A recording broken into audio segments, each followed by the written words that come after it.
So, hi, my name is Megan from Turquoise Sky Custom Spirits. This is from the series where I just talk about things related to alcohol while I drive to work.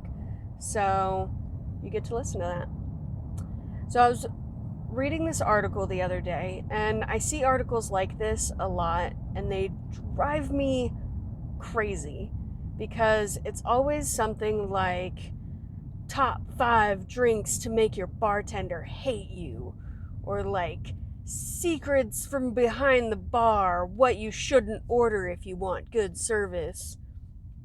And I really, really hate those because I've been in the service industry for over 10 years now, and most of my friends have been in the service industry, and obviously all of my coworkers.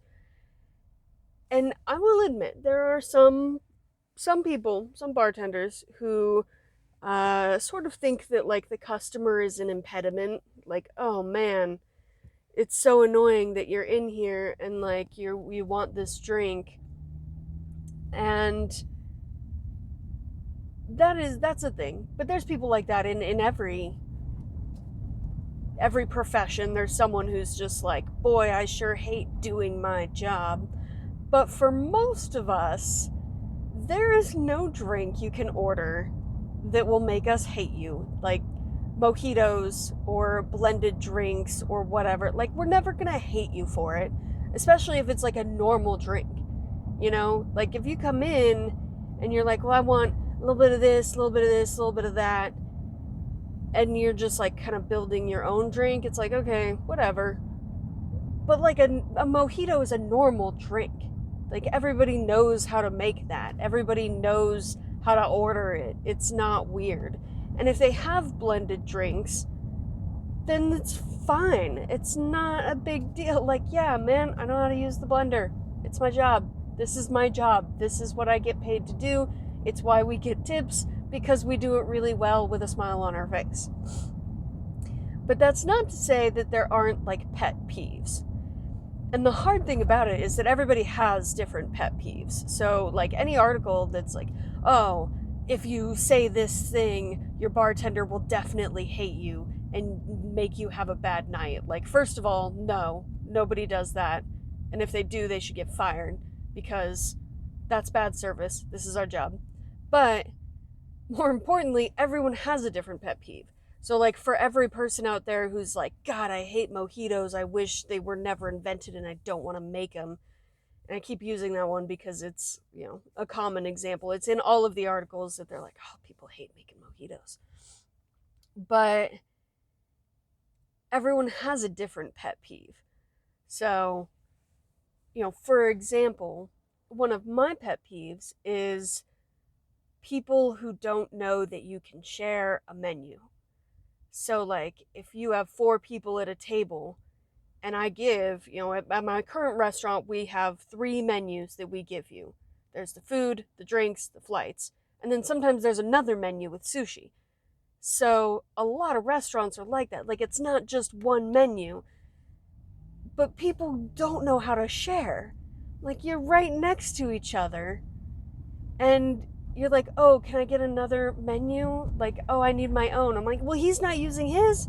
Use his. Trade, touch each other. Like, you're here eating together.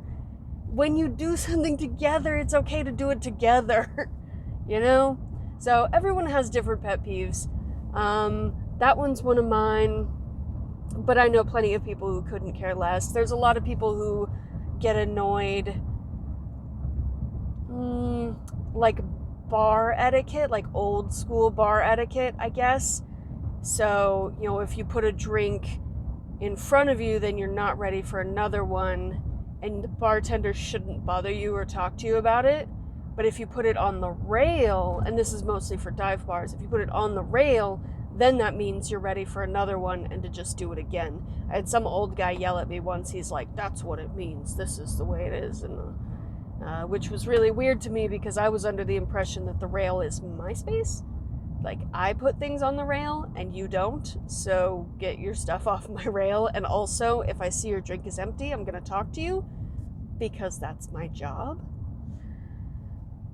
Oh, But anyways, the point is, there's nothing you can do that will make your bartender hate you unless you, like, you know, personally know them. You know, if you sleep with them and then never call them back and then talk a bunch of shit about them, that'll do it.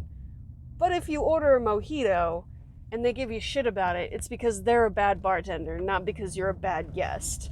And you shouldn't worry about that kind of thing. And particularly if you are younger. You know, I think a lot of these videos that I'm going to make are directed at, like, new drinkers. Like, hey, I just turned 21. I'm going out into the bar world and it's kind of scary. So, you know, maybe I should watch something to see what to do or look up how to be a good bar guest. Like, order what you want. Order what seems fun. And then I'll do another video right now, but I'll make it a different video because I've been told I need to keep these much more short. About, like, when to order in what places, because it is true. Like, don't go to a dive bar and order a mojito. Like, don't go to a craft beer festival and drink a Bud Light. Like, there's some things, but I'll do that in a different video. Most importantly, if you're young and you're worried that you're doing it wrong and what drink should I not order because then they'll be mad at me and then they will hate me and then that will affect my night somehow, don't worry about that. That's not a thing. Don't worry about it.